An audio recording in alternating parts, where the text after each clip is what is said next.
Hey guys, welcome to the first portion of the exam review.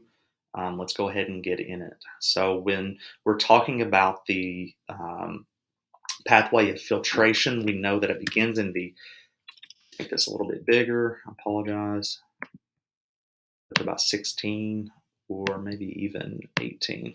Begins in the proximal convoluted tubule, and then we know it goes through the descending limb of Henle, and then from there it goes through the thick ascending limb of Henle, and again to the collecting duct. Again, this is the pathway of filtration, right? This is how things are going to move across the nephron, right? It's first going to be filtered through the glomerulus again, and it's going to go to the proximal convoluted tubule. This is the pathway where most of the absorption and filtration is going to happen. Then we're going to go down into the hypertonic portion where water will be reabsorbed in the descending limb of Henle, and then eventually we'll go to the thick ascending limb of Henle where we know the NKCC transporter is. We'll go to the distal convoluted tubule here, distal convoluted tubule, and eventually we'll make our way to the collecting duct. Now, does anybody remember where or what is important about the distal convoluted tubule and collecting duct? Does anybody know what hormone primarily works at the collecting duct? You said ADH, antidiuretic hormone. That is great. That is correct. And do you know that ADH, how it does it? Inserts aquaporins and reabsorbs water. Awesome. Great job. Guys, remember where ADH is produced? Posterior pituitary. That's great. But yeah, this is just a little bit of review for you guys. I'm sure that you guys are pretty much well versed in this now. But again, this is the pathway of filtration, beginning with the proximal convoluted tubule, going down through the descending limb of Henle, making our way to the thick ascending limb, eventually to the distal convoluted tubule, and then to the collecting duct. And we said that the collecting duct was going to be primarily the site where ADH works by the insertion of the aquaporins, right? Aquaporins, those are just water channels where water is reabsorbed. That's great. Then we talked about blood flow into the kidney, right? We said that the renal artery was going to bring oxygenated blood to the kidney. Renal artery branches off into the afferent arterial, right? And we said the efferent arterial exits the kidney, right? Which is going to take deoxygenated. I can't spell it today. Deoxygenated blood away from the kidney. Cool. That's very good. Let's see what else are important things. We talked about the different portions of the kidney. We talked about the outer portion. Do you remember what that was called? Renal cortex being the outer portion. And the renal, you guys remember? Medulla, right? Medulla for middle is the inner portion. If you were to, again, during class, whenever we did our dissection, do you remember whenever you're cutting the kidney open, do you remember the tough fibrous membrane that covers the outer structure, what that's called? So the renal capsule, that's the tough outer fibrous structure.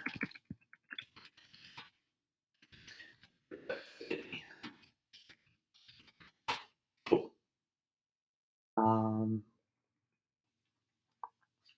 And again, we talked about the collecting duct, how you're going to have the majority of the reabsorption of water, which occurs there.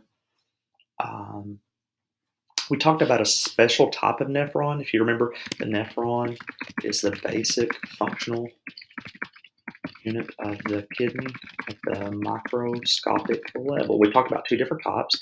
The first one, which is the majority, is the cortical nephron, right? This is around 80 to 85%.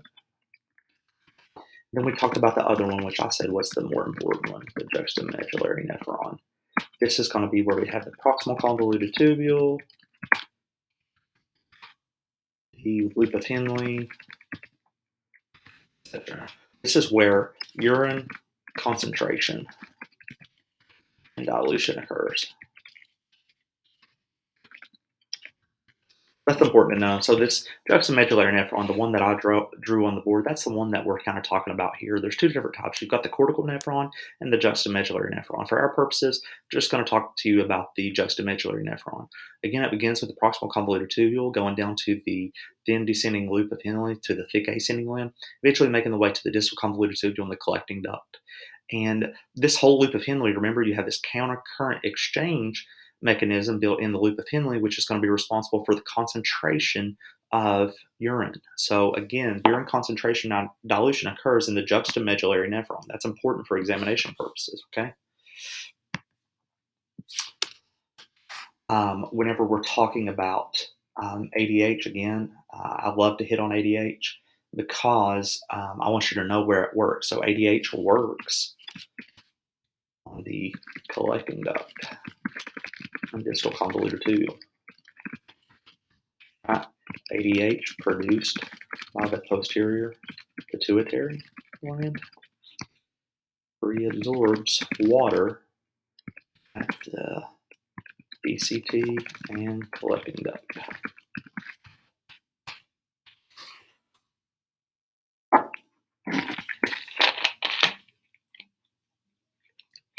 We talked about the pathway of urine flow. So this urine is going to begin being made. So urine begins being made in the kidney. Now, what carries the urine to the bladder? Ureters carry urine to the bladder. And what's that external structure that takes it to the outside area? Do you guys remember what that is? So the urethra carries urine to the outside for excretion. So don't get these two words confused, right? This is oftentimes confused. The ureters, this is what takes the urine from the kidney to the bladder. And from the bladder, remember, the urine leaves, and this is how we pee, right? Coming out through the penile urethra in males to the outside. So this is, again, just the pathway of urine flow, and these will be important for us. Again, knowing the functions of the kidney. Remember, the kidney can do three things. You can have filtration, which is movement across the membrane both ways.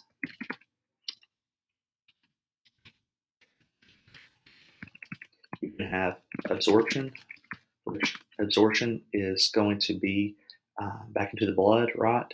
Or you can have secretion. I'm going to focus on secretion because this is substance movement from the capillaries into the renal tubules. So this is secretion. This is an important one to know because when we talk about secretion, we talk about aldosterone and how secretion occurs here.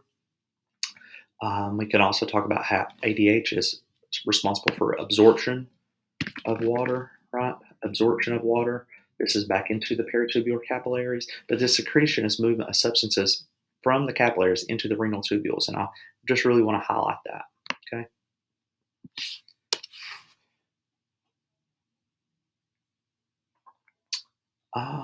Then we talked about how the kidney maintains homeostasis, right? Kidney maintains homeostasis. We talked about the kidney function, also known as a GFR, the glomerular filtration rate. And we said that our body had built in mechanisms to maintain this homeostasis, to maintain this balance, to make sure our kidney maintains a constant or a normal GFR.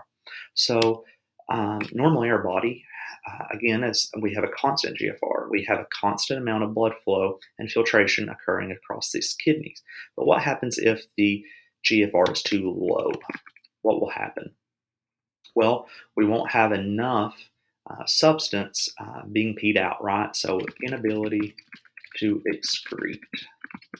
We're holding on to too much, right? This is bad. This is what happens in kidney failure. Okay, but what happens if the GFR becomes too high? There are certain circumstances.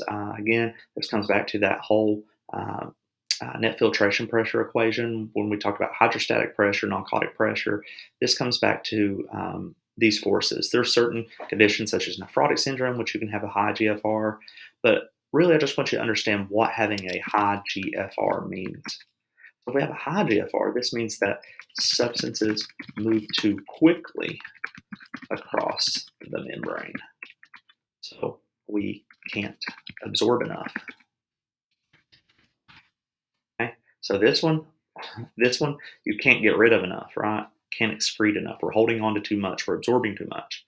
Whereas this, the high GFR, we can't absorb enough. Things are going through the kidney too fast for us to really be able to slow down and absorb those substances. So we can't absorb enough. Just wanted to highlight that to you. And again, this is breaking it down in simplistic terms, but I think it's important for you guys to understand the basic foundation of these things before you get into more complex things. So here we talked about, again, the GFR, and we talked about the different mechanisms called autoregulation. And this is our body's ability to maintain normal homeostasis of the kidney. So we talked about the myogenic mechanism. You guys remember that one? This is stretching of the muscle results in vasoconstriction, right? We said the vasoconstriction was due to sympathetic autonomic nervous system stimulation. So that's myogenic mechanism, okay? Then you've got the tubuloglomerular mechanism. And the tubuloglomerular mechanism is going to be, essentially there's these receptors called the macula densa, which they provide feedback to the glomerulus. And this results in kind of the same way. We're going to have constriction, right, clamping down of the afferent arteriole, which is going to reduce the blood flow. And as a result, in reducing the blood flow, this is going to reduce the GFR, trying to preserve blood flow going to the kidneys, right? This is the tubuloglomerular mechanism. So the myogenic mechanism, this is just both the same thing is happening, right? We're having vasoconstriction, but it just occurs by two different mechanisms. The myogenic mechanism is due to the fact that the muscle is involved, the muscle is being stretched, which is leading to this sympathetic autonomic nervous system stimulation. This results in vasoconstriction. But the tubuloglomerular mechanism, the one I want you to focus on, the macula densa is kind of like our mediator here, right? We're having some type of input. The mediator is the macula densa, and we're having an effector output to the glomerulus that results in vasoconstriction, reducing the GFR. So again, this is going to be autoregulation. You guys have a slide in there that you can refer back to.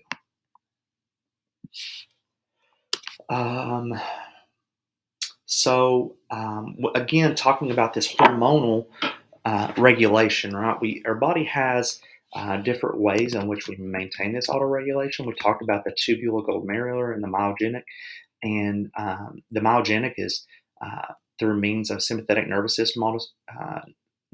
system constriction, vasoconstriction, and then the tubuloglomerular again can result in the same sympathetic autonomic nervous system vasoconstriction.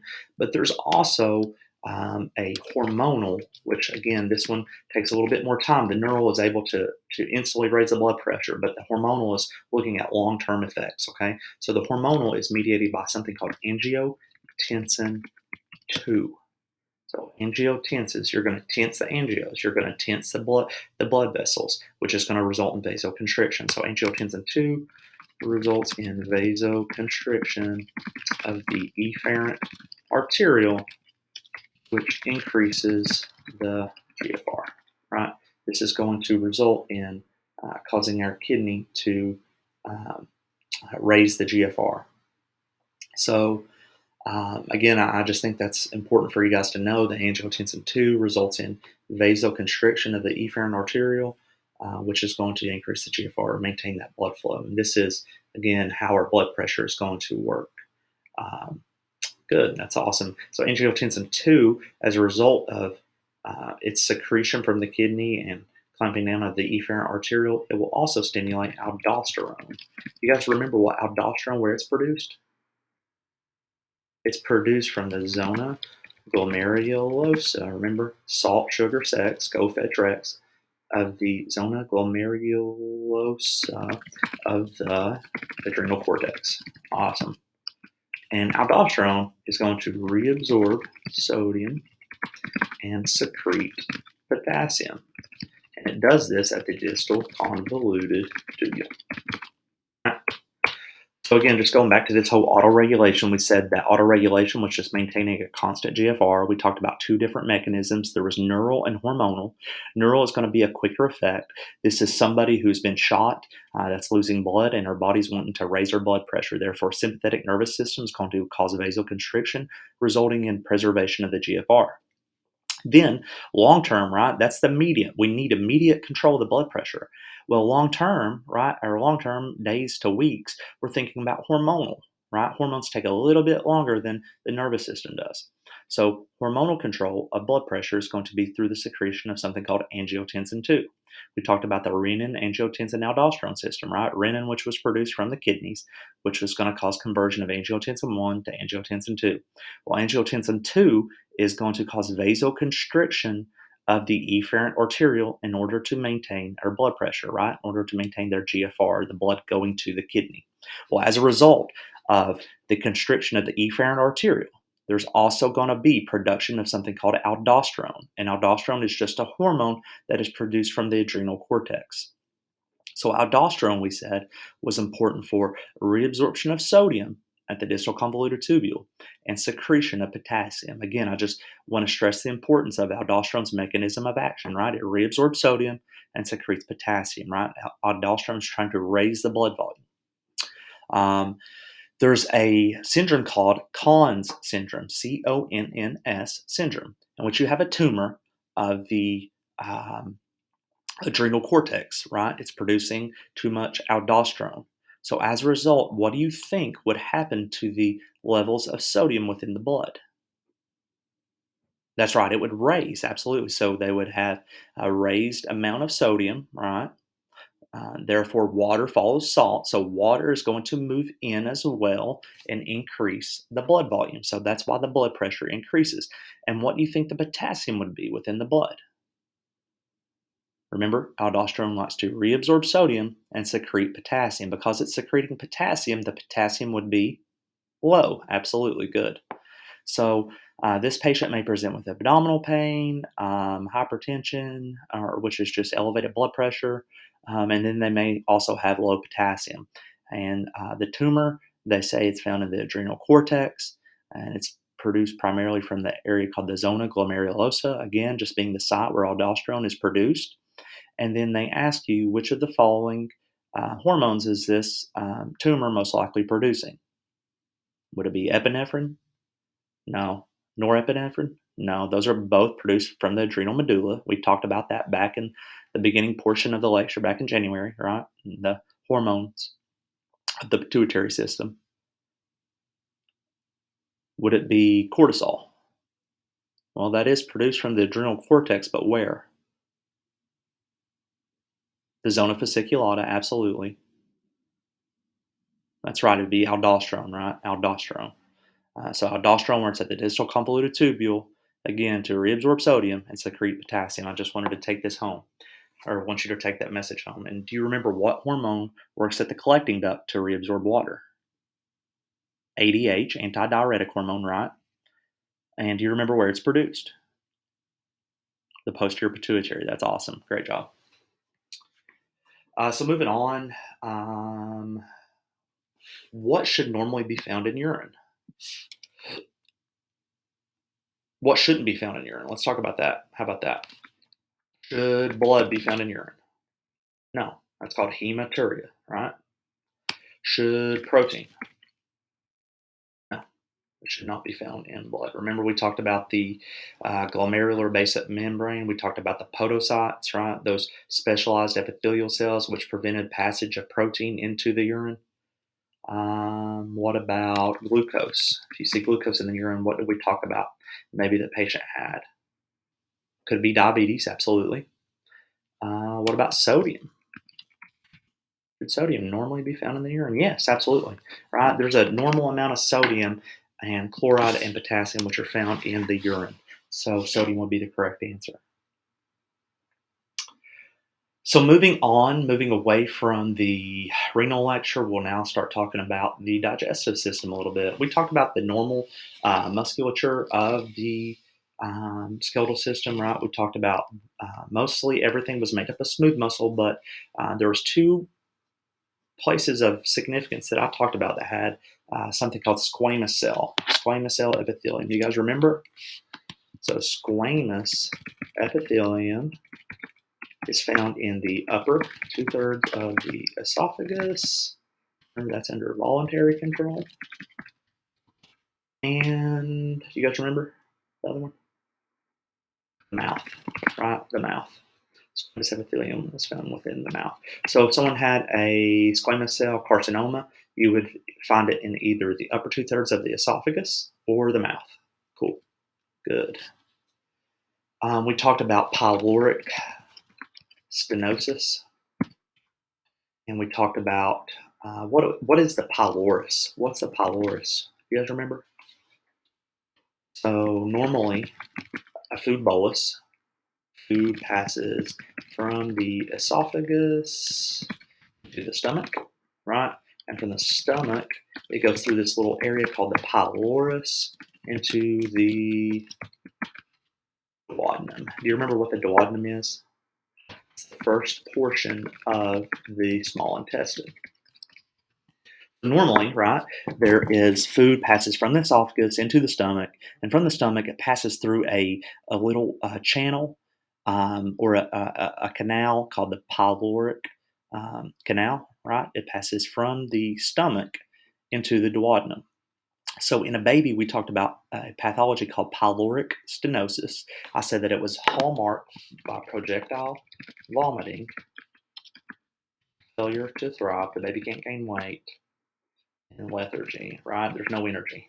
There's no energy. The baby can't, has no energy because he's not eating well, right? He's not gaining weight because he's not eating well. And the projectile vomiting is due to the inability of the food to pass through the pylorus. So it's called pyloric stenosis. So what happens is you have this pyloric channel right here.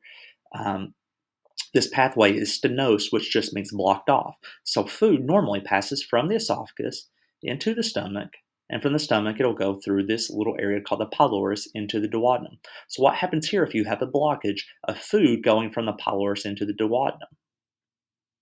Exactly, it'll back up into the stomach, and eventually from the stomach into the esophagus, and from the esophagus out through the pharynx, and then again, it's going to come all the way up and through the mouth. So this is projectile vomiting, failure to thrive, lethargy in around a 2 or 3 month old baby.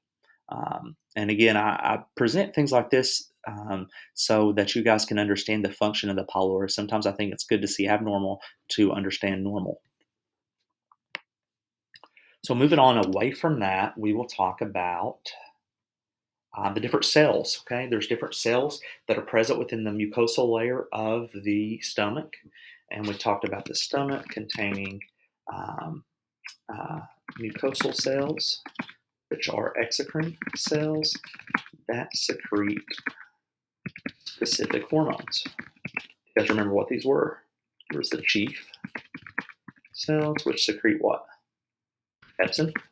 What was pepsin responsible for doing? Digesting protein. So if someone were to eat a steak or eat some type of meat, right, the chief cells would recognize this and they would secrete this pepsin, which would begin digesting proteins. Gastric cells, or sorry, the G cells secrete gastrin, right? And then gastrin is going to cause an increased production of hydrochloric acid through the stimulation of the parietal cells. Then you have the parietal cells, which secrete two things: hydrochloric acid, which has around a pH of what? 2. And then also intrinsic factor. Remember, intrinsic factor is responsible for binding vitamin B12, right? So we talked about pernicious anemia being a condition which you had auto antibodies directed against the parietal cells attack intrinsic factor prevents vitamin B12 absorption. Cool. So again, guys, just to highlight some of these things, mucosal cells. We talked about the chief cells. Chief cells are going to secrete pepsin. Pepsin digest proteins. G cells, G for gastrin, right? Secretes gastrin. Parietal cells secrete two things. Okay, they secrete hydrochloric acid as well as intrinsic factor. We said that hydrochloric acid was going to be responsible for a lot of the digestion um, present within the stomach, and we talked about intrinsic factor being responsible for vitamin B12 absorption. Talked about a condition called pernicious anemia. This is just autoantibody attack against intrinsic factor, and because the intrinsic factor is compromised, vitamin B12 is unable to be absorbed. Going down here to the pancreas. Talked about the pancreas and how you had two ducts. You had the minor pancreatic duct, then you had the major pancreatic duct. Emptied into the ampulla. Ampulla joins the common bile duct in the second portion of the duodenum. So remember, guys, we had the hepatic duct and the cystic duct came together to form the common bile duct. And the common bile duct joins the main pancreatic duct and empties into the second portion of the duodenum. And we talked about the pancreatic duct being responsible for the secretion of pancreatic enzymes, which are going to aid in digestion. We talked about lipase digesting what? Triglycerides, right, or fats. Then we talked about amylase digesting what? Starches or sugars. And where else is amylase found? You guys remember? Parotid gland and pancreas. Awesome. And we talked about lipase being an important marker for a certain pathology. Do you guys remember what pathology that was? It was pancreatitis, right? Patients have abdominal pain, radiating to the back, nausea, vomiting, and they have an elevated lipase, right? It's because there is some pathology present within the pancreas that prevents them from secreting the enzyme lipase. Because that lipase is elevated, they're unable to absorb fats, which therefore they get greasy, foul-smelling stools, something called steatorrhea. So, cool. So the major pancreatic duct will empty into the ampulla. The ampulla joins the common bile duct in the second portion of the duodenum. It's awesome. We also talked about the gallbladder and the importance of the gallbladder. Gallbladder stores bile, right? Stores bile, empties bile through the cystic duct. Cool. And bile is responsible for emulsification of fats. Awesome.